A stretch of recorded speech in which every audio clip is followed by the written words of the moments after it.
All right, good afternoon, everyone.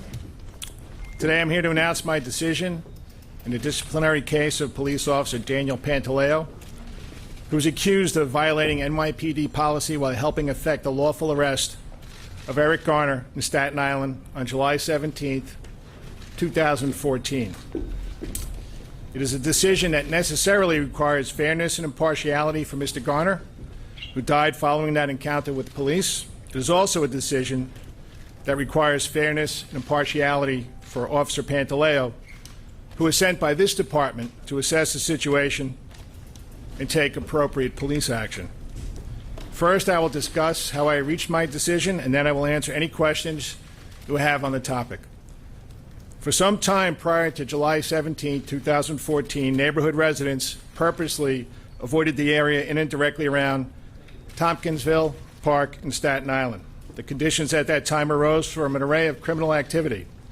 Drug dealers worked the edges of the park, and across the street, selling narcotics. A handful of men regularly sold loose cigarettes made cheaper by the fact that New York State taxes had not been paid on them. A liquor store nearby sold alcohol to people who would drink that alcohol in the park, people who would sometimes use drugs, urinate, and pass out on benches there. That summer, the week before there had been reports of theft and 2 robberies in the park, there were 911, 311, and other complaints from residents and merchants on an ongoing basis. In some cases, warnings or summonses were issued. In other cases, arrests were made. And that was the situation at Tompkinsville Park on the day Officer Pantaleo was sent with another officer to conduct an enforcement operation. When the second officer observed Mr. Garner hand out cigarettes in exchange for money, they approached Mr. Garner to make an arrest. That offense could have resulted in a summons, but Mr. Garner refused to provide identification, which meant he would have been brought to the precinct for processing. For several minutes on that widely viewed video, Mr. Garner makes it abundantly clear that he will not go willingly with the police officers.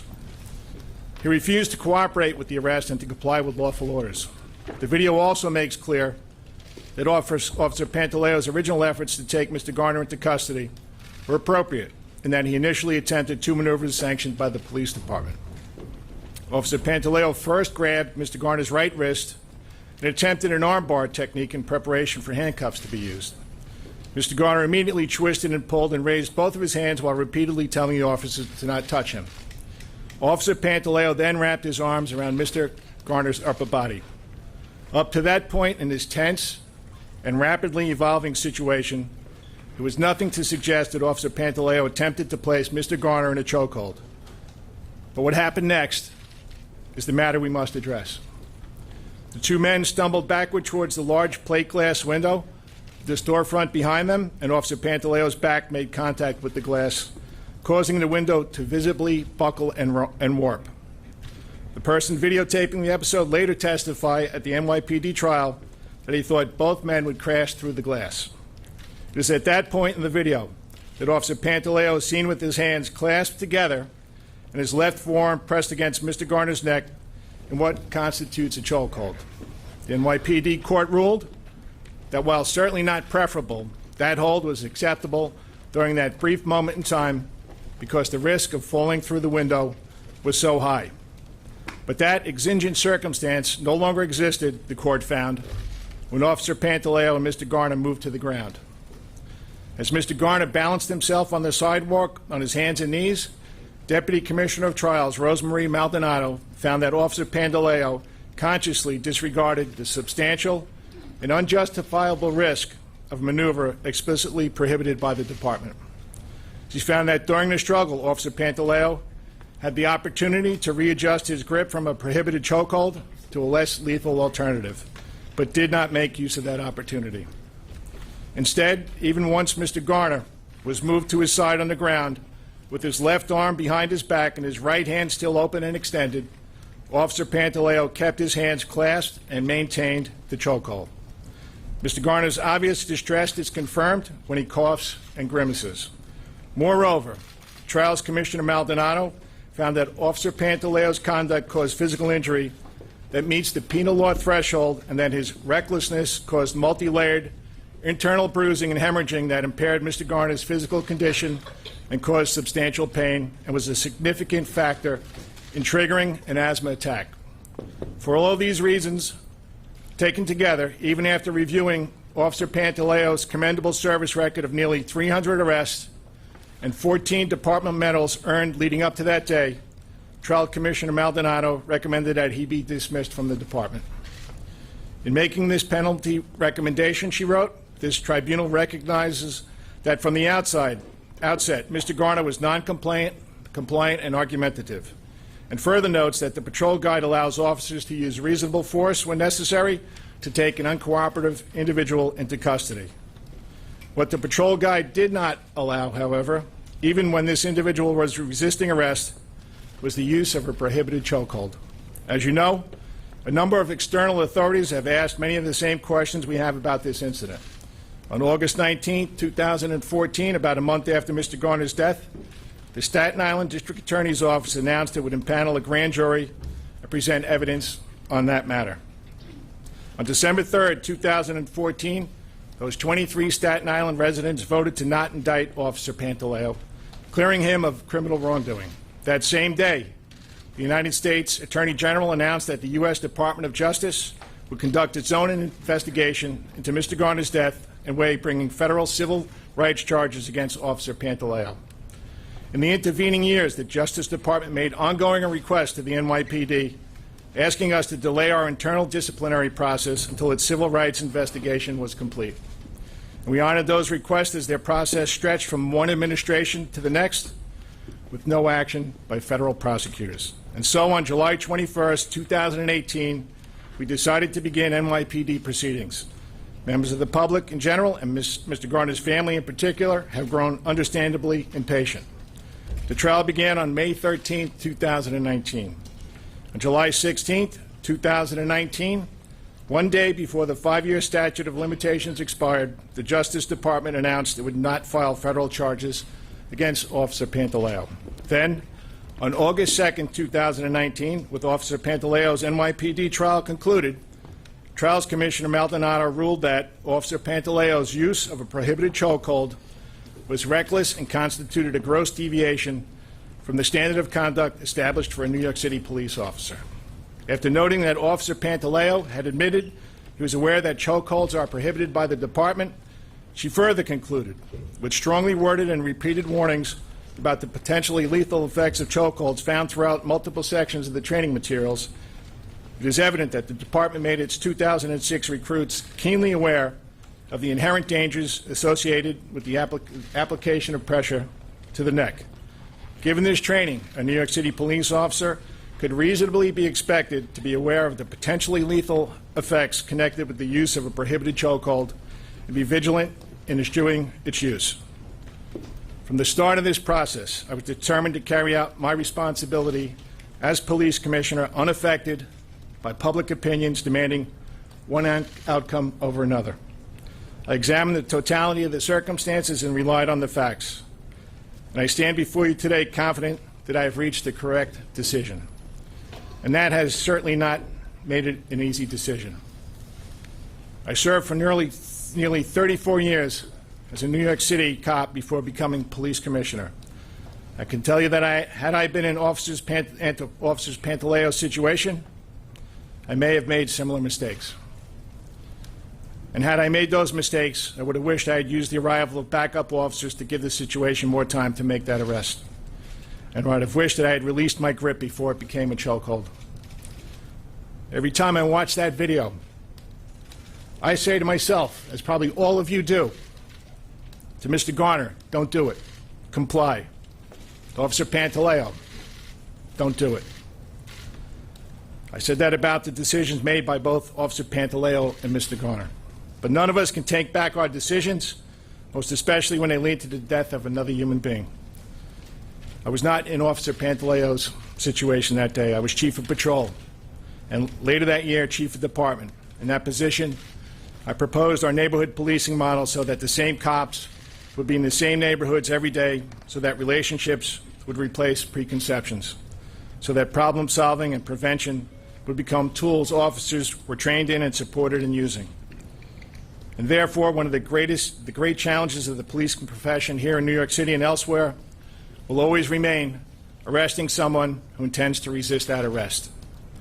Communication and de-escalation techniques are employed where possible, but more often than the police and the public alike would prefer, varying levels of force are used to ensure compliance. Society gives our police the legal authority to use acceptable levels of force when necessary because police cannot otherwise do their job. Every day in New York, people receive summonses or are arrested by officers without any physical force being used. But some people choose to verbally and/or physically resist the enforcement action lawfully being taken against them. Those situations are unpredictable and dangerous to everyone involved. The street is never the right place to argue the appropriateness of an arrest. That is what our courts are for. Being a police officer is one of the hardest jobs in the world. That is not a statement to elicit sympathy from those we served. It's a fact. Cops have to make choices, sometimes very quickly, every single day. Some are split-second, life-and-death choices.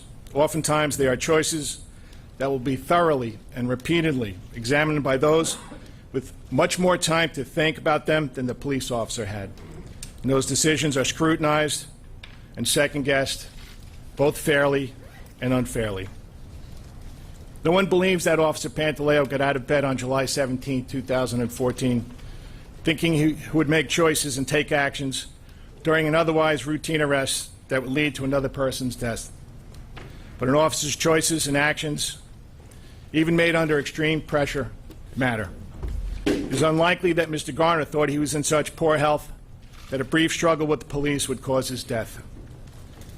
He should have decided against resisting arrest, but a man with a family lost his life, and that is an irreversible tragedy.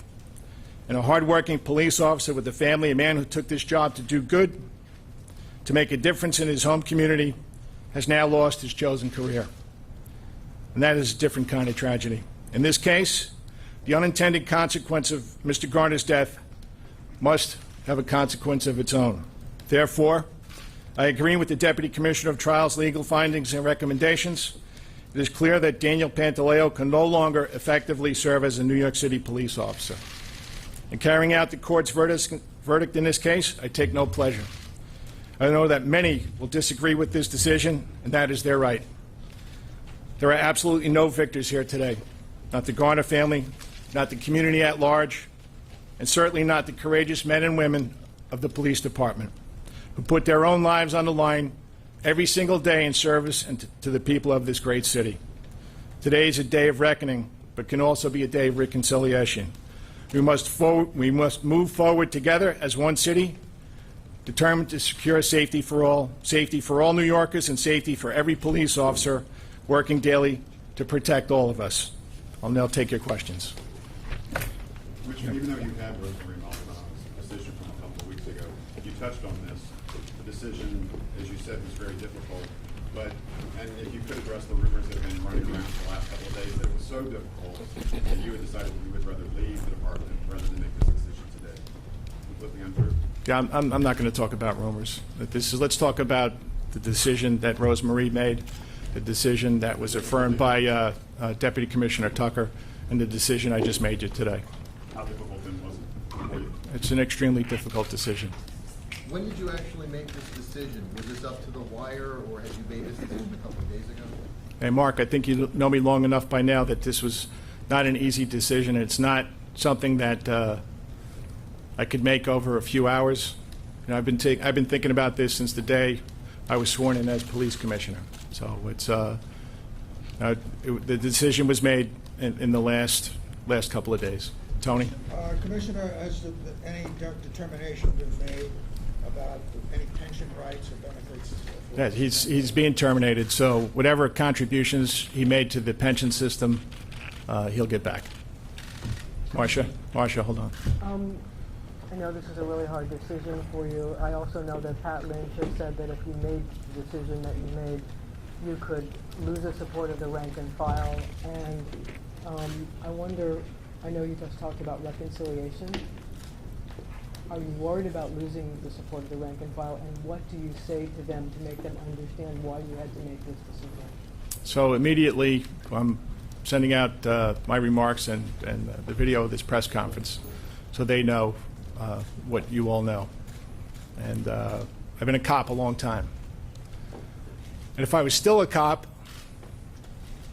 I'd probably be mad at me. I would. You're not looking out for us. But I am. It's my responsibility as police commissioner to look out for the city, and certainly to look out for the New York City police officers. They took this job to make a difference. And you all know the city's been transformed. I've had a lot of help, but it's the cops out there right now and the thousands that have come before us that continue to make this city safe. Some will be angry, and I have a great executive staff.